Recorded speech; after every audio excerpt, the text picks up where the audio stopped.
అందరికీ శుభోదయం. నా పేరు శైలజ. నేను సాదినేని చౌదరియా డిగ్రీ కళాశాలలో డిగ్రీ ప్రథమ సంవత్సరం చదువుతున్నాను. ఈరోజు నేను చెప్పబోయేది విద్య గురించి. విద్య మన జీవితాన్ని వెలుగుల బాటలో నడిపిస్తుంది. విద్య వల్ల మనకు జ్ఞానం, నైపుణ్యం మరియు ఆత్మవిశ్వాసం లభిస్తుంది. మంచి విద్య మంచి భావితరానికి పునాది. విద్య మన జీవితాన్ని మార్చడానికి సహాయపడుతుంది.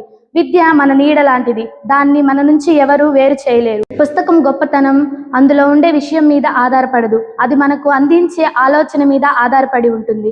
మనకు 2 రకాల విద్య అవసరం. ఒకటి జీవనోపాధి ఎలా కల్పించుకోవాలి అని నేర్పేది, రెండవది ఎలా జీవించాలో నేర్పేది. ప్రపంచాన్ని మార్చాలంటే శక్తివంతమైన ఆయుధం చదువు ఒక్కటే. రైట్ శైలజ, చాలా అద్భుతంగా చెప్పే విద్య గురించి. నిజంగా ఈ విద్య గురించి నువ్వు చెప్పిన అంశాల్లో చాలా నిగూఢమైనటువంటి అర్థాలు దాగి ఉన్నాయి. అందరూ ఆ విద్య గురించి తెలుసుకోవాలి. నువ్వు చెప్పిన ఈ టాపిక్లో ఈ విద్య గురించి ఇవే కాకుండా నీకేమైనా సామెతలు కానీ అట్లాంటి ఏమైనా తెలిసినవి ఉండయా? ఉంటే చెప్పు ఒకసారి. విద్య గురించి నేను సామెత చెప్పబోతున్నాను. పిల్లలకు వస్తువులు ఇవ్వకపోతే కాసేపు ఏడుస్తారు, కానీ చదువు సంస్కారం ఇవ్వకపోతే రేపు సమాజాన్నే ఏడిపిస్తారు. ఇప్పుడు నేను ఒక కవిత చెప్పబోతున్నాను.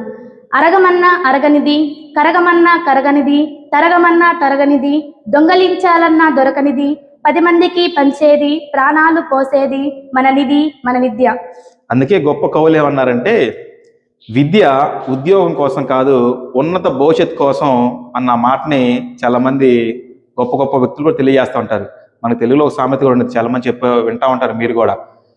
చిరిగిన చొక్కా అయినా కొనుక్కో, మంచి పుస్తకం కొనుక్కో. ఎందుకు మంచి పుస్తకం? విద్య ఉండిద్ది, అందులో జ్ఞానాన్ని అందించింది. కాబట్టి right Shailaja, all the best. చాలా అద్భుతమైన టాపిక్ చెప్పావు. Best of luck. థ్యాంక్